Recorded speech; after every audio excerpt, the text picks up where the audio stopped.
Last Halloween was the scariest night of my life. My scary story. I don't normally take part in Halloween because I'm not fond of over-commercialised holidays, but I do still give out candy to the local children. I live out of town, so we don't normally get that many trick-or-treaters, but whatever candy is not given out by the end of the night, I eat myself. It had reached the time that trick-or-treaters would start coming out for candy, so I decided to stay in my living room. That way it would be easier for me to answer the door. I only had a handful of trick-or-treaters. They had the usual generic costumes like a witch, a clown, a cat, or Harry Potter. It got to 9 p.m. and all was quiet.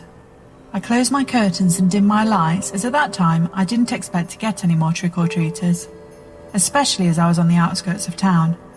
I never got any troublemakers or anything like that. I spent the rest of my night watching old horror movies and eating pizza. Absolutely full up and tired, I was getting ready to go upstairs to bed when my doorbell rang. I thought it was weird since it was now 11 p.m, but I didn't think too much into it. I went to the front door with my bowl of leftover candy that I hadn't finished myself, and there was a kid in a Michael Myers costume. I said, "Cool costume," and handed them a handful of candy. Once I did, they looked at the candy for a while, not leaving. I was confused, but I just assumed they were being greedy and wanted more. I didn't mind though, kids will be kids, so I handed them more candy. And this time they looked up at me for a second and then walked off. Weird, I thought, before shutting the door and going upstairs. I'd been laying in my bed on my phone for a few hours. It was past 1 a.m. by now, when I heard my back door being opened. I live alone and I was sure I locked it, so this was absolutely terrifying. Imagine being home alone, laying in your bed, and then hearing your squeaky back door creak open. I yelled into my house to whoever had broken in, or rather walked in, to leave before I called the cops.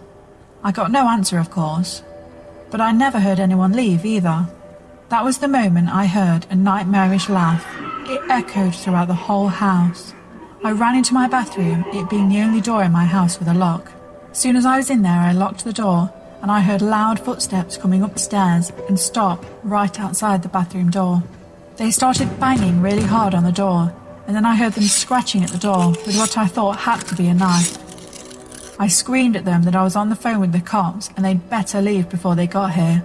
That's when I actually got on the phone with the cops. I heard someone say in a really deep and scary voice, "Trick or treat. I just want some candy." I didn't answer. I just stood in the middle of the bathroom, open-mouthed, terrified of whoever was outside the door. They walked away after saying that, but I didn't get out of my bathroom until the cops were there. Once I got out, the cops handed me a Michael Myers mask and asked, "Is this yours?" My eyes opened as wide as humanly possible. I asked them where they found it. They said they found it sitting on my kitchen table downstairs. I told them it wasn't mine, and that it belonged to a strange trick-or-treater I'd gotten, way later than anyone would normally be out. I felt like an idiot. Of course I wouldn't have got an actual trick-or-treater to my house at 11 p.m. Nothing else happened that night, but I'm scared for next Halloween. I'm in fear of them returning and doing to me whatever they were going to do this Halloween. The end.